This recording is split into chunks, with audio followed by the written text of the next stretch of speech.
De onde vêm os poderes divinos de um cientista? É isso que nós vamos descobrir juntos, indo para uma ilha muito exótica, a ilha de Dr. Moreau, de H.G. Wells. Eu prometo para você que hoje eu vou revelar tudo o que eu sei sobre esse romance de ficção científica, publicado no século XIX, mais precisamente em 1896. Quando esse livro sai, ele gera muitas polêmicas, porque ele vai trabalhar com alguns conceitos que eu vou explicar a partir de agora. Que esta ilha nos é apresentada por Edward Pendrick, um narrador fisicamente maltratado, emocionalmente instável e psicologicamente inseguro. E tem um momento em que ele fala que quando ele acorda, ele olha para a mão dele e a mão é um saco de ossos, um saco frouxo de ossos. Isso vai nos dando assim um sentimento de compaixão para com esse narrador. E a cada momento que ele vai desvelando na narrativa, mais esses sentimentos confusos vão aumentando na cabeça do nosso narrador, ao ponto de você sentir muita pena dele. E a Montgomery que resgata, que dá comida, que dá remédio para o Pendrick quando ele é resgatado do Escalier e está nesse estado deplorável, ele está ali abandonado à deriva e está prestes a morrer. Ao mesmo tempo, ele vai revelando de uma forma única, e ele é o único que poderia fazer isso, o que acontece de estranho na ilha de Dr. Moreau. Não é dito o nome da ilha, inclusive é dito que a ilha não tem nome, né? Mas como ele dá nome ao romance, né? Dr. Moreau é um dos personagens com que Pendrick contracena, entretanto com quem ele mais fala é o Montgomery. Na verdade, ele não tinha nenhuma intenção de parar na ilha. Mas não lhe resta outra opção, porque o capitão do navio onde ele é resgatado é um homem muito impiedoso e inescrupuloso, que não quer mais saber dele no navio quando ele melhora um pouquinho e acorda. Nesse momento, Montgomery e Moreau estão descendo, descarregando toda a sua carga na ilha, e o Pendrick é arremessado no Escalier novamente. Escalier é esses botinhos menores, né, que são içados dos navios quando precisa ir para terra firme ou quando acontece realmente um naufrágio, algum problema com o navio. E ele fica justamente à deriva no mar, achando que estaria então diante da sua segunda morte. O próprio Montgomery não tem nenhuma intenção de levar Pendrick para a ilha, mas isso acaba acontecendo porque eles ficam realmente sensibilizados com a situação à deriva do moço. Esse moço de Londres que estudou biologia e vem a parar nessa situação. Mas eles tentam fazer com que ele não descubra nada de sódio do que ocorre na ilha. Acontece que, à medida que ele vai recuperando as suas forças, né, vai conseguindo caminhar, dar um breve passeio, ele vai notando coisas muito estranhas. Como, por exemplo, um dos ajudantes de Montgomery, que está sempre presente, que é o que vem trazer comida para ele nota que esse homem tem uma orelha um pouco pontuda e que tem uma pelagem diferente da do ser humano. Isso acende a primeira luz vermelha na cabeça de Pendrick.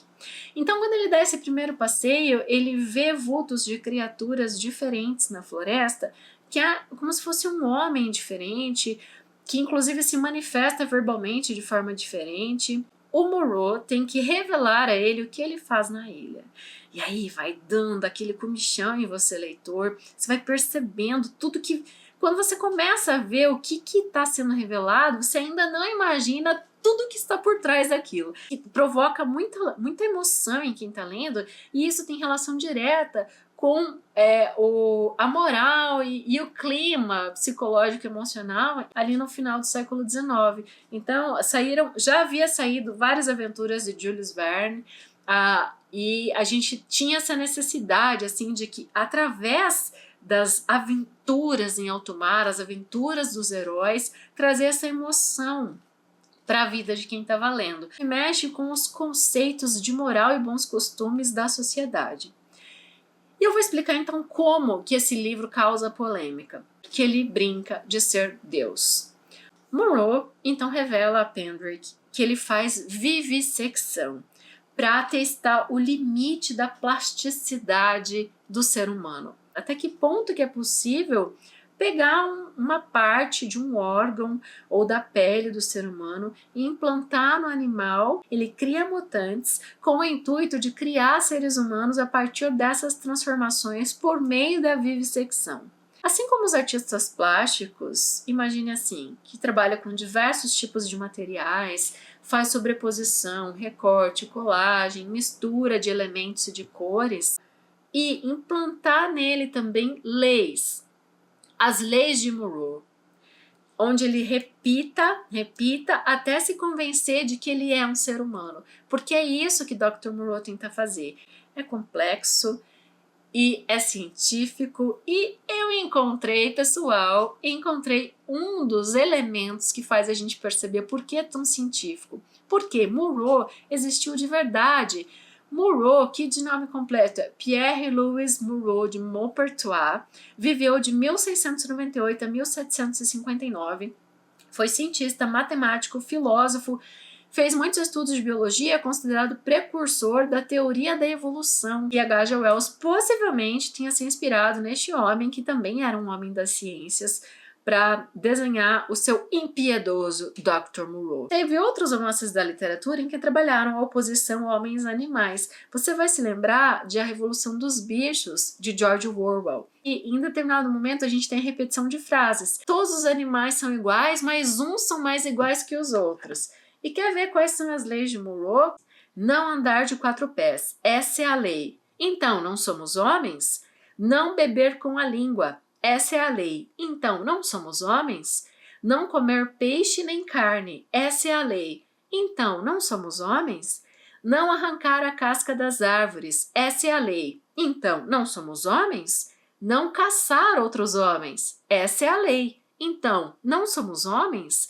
Ao trabalhar com essa lavagem cerebral, uma espécie de hipnotismo, né, que na verdade é um credo servil, ele sempre vai interagir com os mutantes com um chicote na mão. Ao repetir verbalmente isso, de fato vão se transformando seres humanos, além da mutação de pele física que ele já provocou como médico. Várias aventuras vão acontecendo no livro, e em determinado momento, mesmo estando assustado com as leis de Monroe, Pendrick tem que usar o chicote e tem que fazer com que os animais repitam a lei.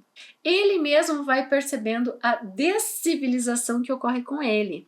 Aí a gente entra num momento de questionamento que faz com que o livro também tenha sido polemizado. O fato de um homem brincar de Deus, né? Então ele achar que pode manipular as criaturas a tal ponto. E a resposta para a pergunta que eu abri o vídeo, de onde vem o poder divino dos cientistas, está exatamente no ponto que eu revelarei agora, que é no isolamento da ilha. Então, quando o Dr. Monroe se encontra uma ilha sem nome, não disponível no mapa, onde ele pode ali brincar de Deus e fazer o que ele bem entender. E as pessoas que estão com ele são cúmplices. E nesse comportamento de Monroe, está nas entrelinhas, o ser humano é superior aos animais. Aí eu te pergunto, o que valida o ser humano a acreditar ou a ter certeza de que ele seja superior aos animais? E aí eu vou trazer um outro texto da literatura para a gente pensar sobre isso, que é O Sol e o Peixe, de Virginia Woolf, um ensaio-conto, que está, inclusive, no Brasil publicado nesse livro homônimo, O Sol e o Peixe.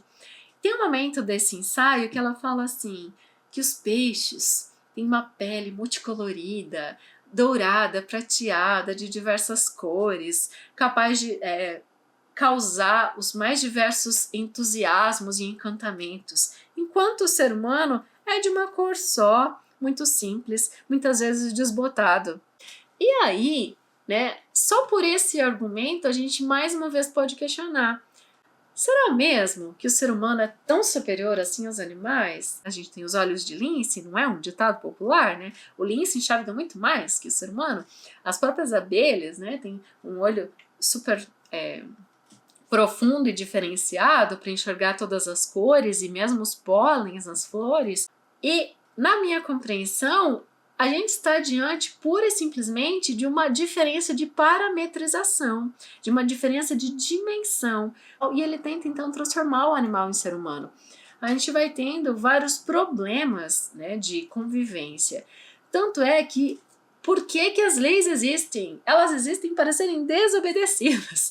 Então o livro nos mostra isso, né? Os mandamentos verbais, nessas repetições, tem diversas proibições, né? E tem essa pergunta retórica: não somos homens, né? Então tá tentando pôr na sua cabeça por meio da pergunta retórica com o elemento negativo no início, né? Não somos homens. E nessas questões das repetições, a gente tem mais uma crítica que causou polêmica quando o livro foi publicado, que em qual território, em qual campo social que nós temos repetições de grandes massas a todo tempo, ditos por um líder? Nas religiões, né? Então, quando ele cria os mandamentos, quando ele cria as leis de Mulô, ele está repercutindo o que os rituais religiosos fazem. É muito comum, e em várias religiões, há repetições de rituais, ou de frases, ou de orações, ou de processos, e é isso também que a gente tem dentro do livro. E a questão desse discurso missionário e civilizatório, porque quando a gente vai percebendo essas convergências entre animais e humanos, o livro nos dá uma grande mensagem que, no final de tudo, o que acontece é que desumaniza os próprios ditos civilizados. Dito tudo isso, eu espero que você faça o seu comentário aqui para mim, dá a sua leitura, dá as suas percepções, pode colaborar, colocar informações que eu não trouxe, me ajuda a deixar essa resenha ainda mais completa, e eu espero você sempre de volta aqui nos vídeos. Muito obrigada pela sua audiência. Boa leitura!